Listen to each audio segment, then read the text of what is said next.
Yeah, they wanted to be a successful start into the election campaign, but at the British Conservative Party conference, the Tories chiefs, they spread a lot of chaos. I mean, being in government is not a pleasure.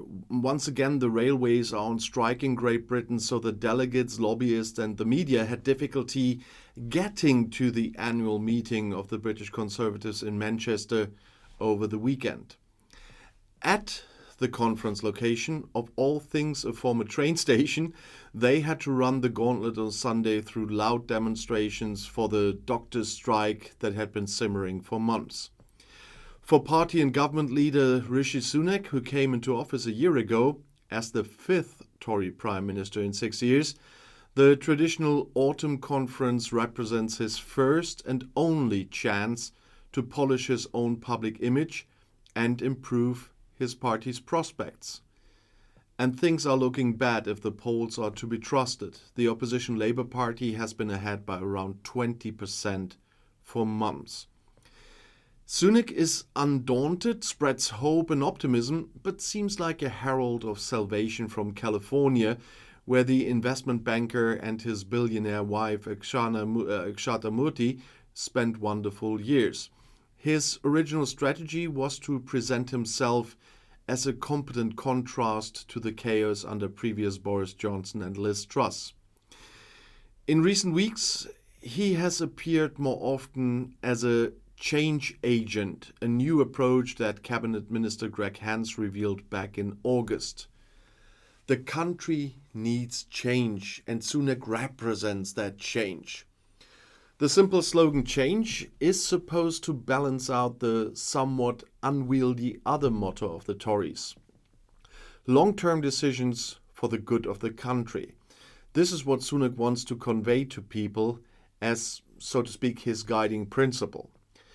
For the time being, this only means decisions to correct supposed mistakes from 13 years of Conservative government. The watering down of climate targets through which the Brexit island under Johnson wanted to attract green investments.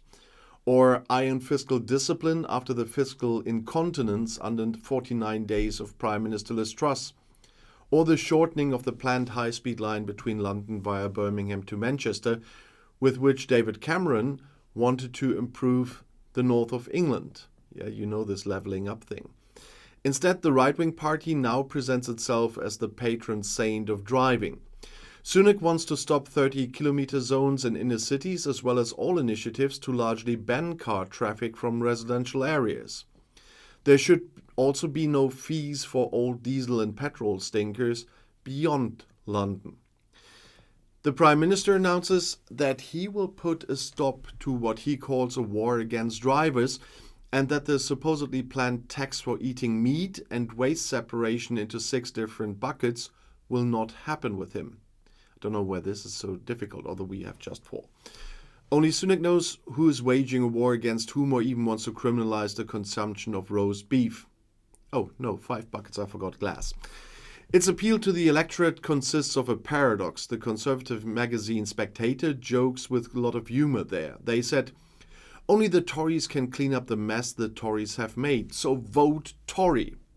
And Paul Goodman from the influential website Conservative Home sees the situation as hardly less bleak. Under Johnson and Truss, the Conservatives have lost their reputation for competence, and that's the core of their voter appeal. And Sunak's prospects are also judged by the betting shops to be almost non-existent. And there's only one way out: to present himself as a change candidate. But can he really do that? To answer this anxious question will determine whether the Conservative rank and file will go into the 2024 election campaign united and with vigor. That's at least what Sunak and co. had hoped. As a precaution, the candidates for the successor are already preparing in Manchester. And only women come to mind here, from the self-pitying Education Minister Gillian Keegan to the hard right-wing Cammy Badenoch and Suella Braverman to Liz Truss, who, apparently pathologically convinced of herself, undauntedly advocates tax cuts and finds them echoed in the group. Around 30 right-wing Tories have said they will not support further tax increases. But since Chancellor of the Exchequer Jeremy Hunt isn't planning this at all, what is really meant is tax cuts are a must as a boom before the election, regardless of whether the budget situation justifies it or not. So Liz Truss all the way. And unity looks different.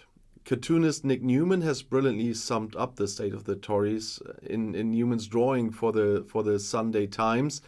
A man explains to his wife what to take away from the party conference.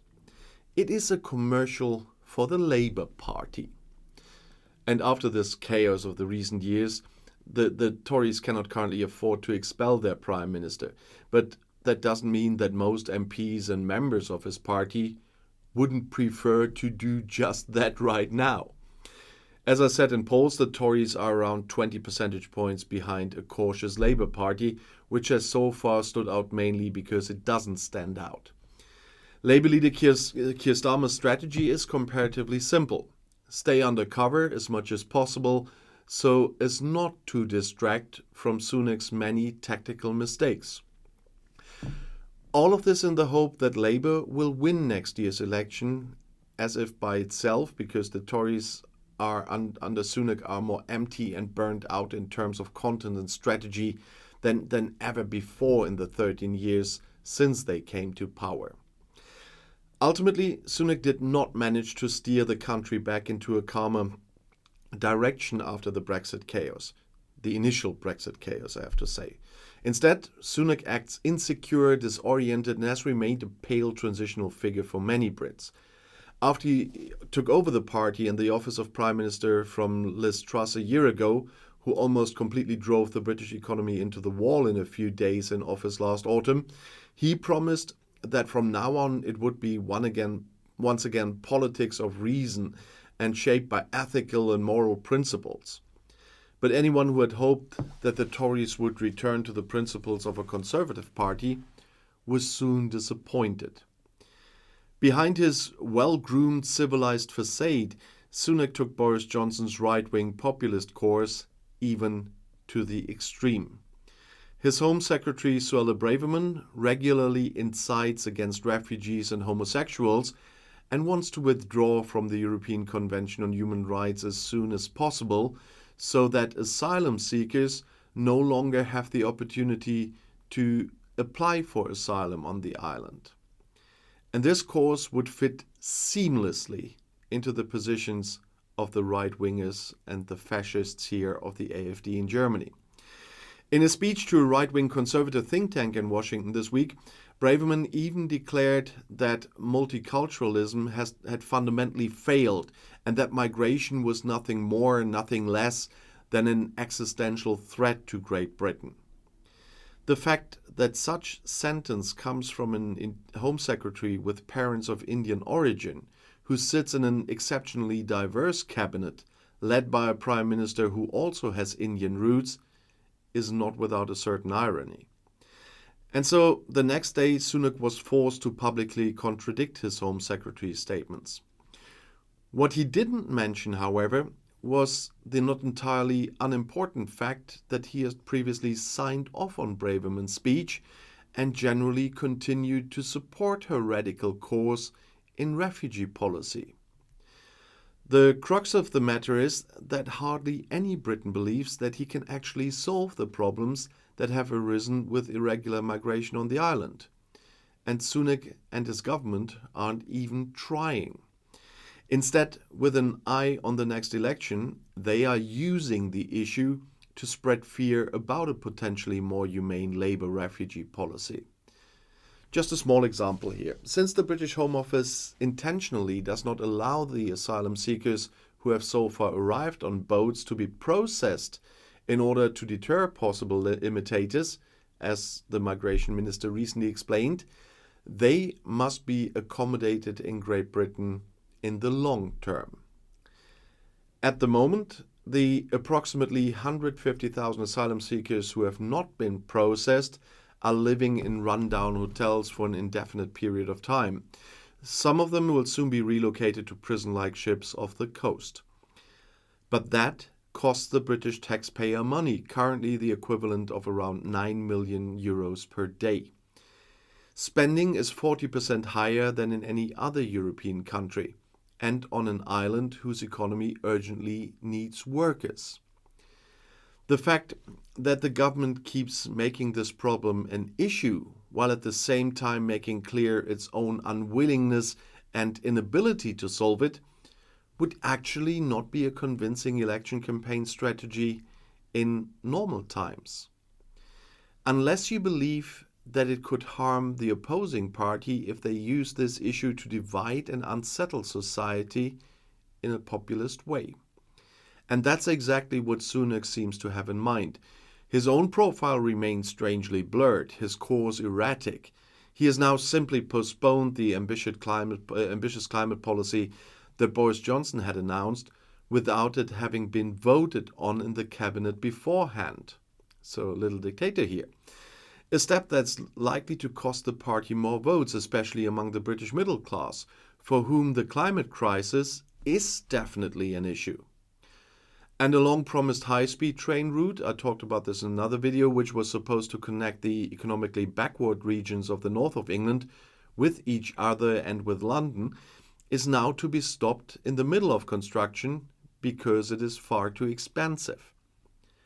The Tories themselves launched the project and it has already cost billions.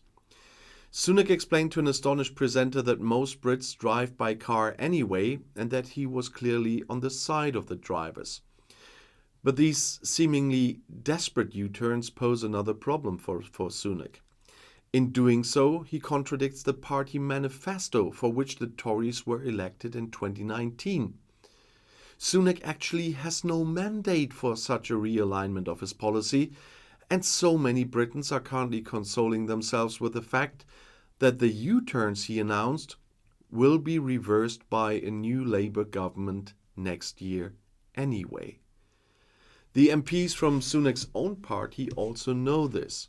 And so one thing in particular is likely to be negotiated behind the scenes at this party conference.